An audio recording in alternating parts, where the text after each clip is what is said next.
Styles. Um, so styles are um, pretty much connected to appearance attributes. And what I want to do is I want to use this thing that I made earlier in the appearance video. I'm going to use this as an example for graphic styles. I removed the effect that made this a circle. So we're just back to the original square that I had made, but I still have the 3 strokes, the 2 fills, and the drop shadow on the inner fill. And all that I can see right there in my appearance panel when I have this thing selected. So what I want to do is show you the graphic styles window. That's what styles are. They're graphic styles. And they are basically just preset appearance arrangements. So right off the bat, when you look at the graphic styles window, I should zoom in like I talked about last time. There we go. If you don't see the graphic styles window, you can go to Window, Graphic Styles, and bring it up. I can't believe I make a little clicking sound every time I show something silly. So these are the default graphic styles. You may see different ones. I'm not really. I don't know if I've updated this or not. But these graphic styles are presets. This is the default graphic style. If I were to click on it, it will just turn my square into a white solid with a black stroke. That is the default style. I'm going to hit undo. If I went through a couple of these and just checked them out, this one's going to be the default square with a drop shadow. So there's a slight drop shadow on that thing. It's there. You can see it now. That's kind of a cool illusion. I'm going to hit undo. We can make it a, what do they call this? An orange bevel. So there's an orange bevel to my rectangle. Kind of, makes it look three-dimensional. Has a highlight and a shadow. Undo. Inner glow with a 5-point. Yeah, it doesn't really work with a white on white. You can't see it. What is this? An array, horizontal, and does nothing for me again. So some of these aren't going to work with my current selection. Sherbert arch highlights. So there we go. That one worked. It's pretty gross. So those are some of the graphic styles that come just standard, but you can see that there's that button at the bottom. The graphic styles library menu. There are 3D effects. So if you click on that, it opens up a new palette with all these different kind of 3D effects. Ooh. Ah. Ooh. Whoa! Undo, undo, undo, undo. Okay, 3D effects. I told you I wasn't going to get into 3D yet, so I should stay away from that. But, here's all these different preset graphic styles, which may or may not be of use to you. But what you should do as part of your homework is just kind of go through and, check them out. Here are artistic effects. Wow. No way. What? Right? Isn't that what we do when we see really cool things? I'm just kidding. All right, I'm going to close that little guy. What's probably more useful is you identifying an appearance that you've come across or that you've created, and you'd like to use it on other things. So in this case, what I'm going to do is I'm going to take the square that I have here with my 3 strokes, my 2 fills, and that little drop shadow. and I want to create my own graphic style out of this thing. It's as easy as selecting it with your selection tool and dragging it into the graphic styles window. And I have now set a style for this, which means that I could delete the artwork on my artboard, go grab the circle like I really wanted it in the first place. Oh, you know what I'm going to do? Here's what I'm going to do. I'm going to make sure that no style is selected. I'm going to go up and just like start with a standard white and black. Oh, I could have just clicked on the default over here, couldn't I? I could have. All right. So there's my circle.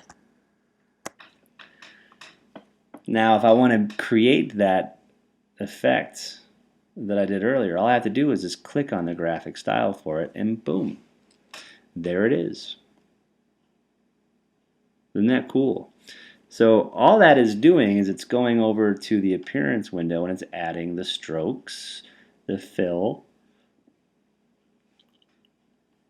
the drop shadow, and all the colors and all that stuff. So I made my own graphic style, which is, really cool because I can take anything. I could take a pen shape, boom, boom, boom, boom, boom, boom, boom, boom. Whoa, it's doing it on the fly. And have that same style. It's doing it because that effect is currently selected. Oh, and it'll still do it even if it's not selected. If this drives you crazy, and it will, all you have to do is make sure you go back to click on the standard default graphic style, and then it won't be doing it. But if you want to apply it, you just click on it and apply it. I'll go to my star. Let's do a star. Yeah! What? No way! This is amazing. Look at what I've done. And that is just craziness. Let's have a moment of silence and just stare at the art. Wow, it's overwhelming. Isn't it so cool that we could spend all kinds of time creating something and then all you have to do is just select it and hit delete? Oh, how easy is it to be a digital artist? All right, so the graphic style that we've created there, I'll make another one. Go back to my circle. Is merely a reference to the style. If you'd like to free it from that relationship, you can do a couple things. The first thing you could do is, well, let's see, how should I start this? I should say that a graphic style can be edited. Let's go there first. Let's do that first. Then we'll get out of the linking stuff. So this little graphic style, if I double click on it, I can do change its name or whatever. But if I go to the appearance for this, and I say that I don't like the crazy tweak stuff, the roughening that's going on with the fill, I could just go and delete it. Okay, so it's been deleted now. It's just a regular old circle because it's just a fill. So now any other shapes that I draw are going to have that same attribute. All right. I'm going to go hit undo, undo, undo, undo, undo, undo, undo, undo. Okay. So that editing of the fill wasn't a one-time deal. It wasn't per instance of my object with that graphic style. It's a universal change. So anytime I go use that style, it would have been, the roughening would have been gone. What I can do, however, is I can break the link in the graphic style window, there's this little chain link button that looks like it's been broken, and it says break link to graphic style. If I click on that, I go back to appearance now, and I open up my fill, and I take roughen and I throw it away.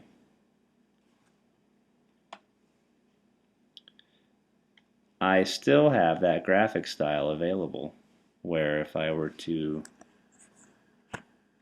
draw something and click on it, I've still got the roughening going on.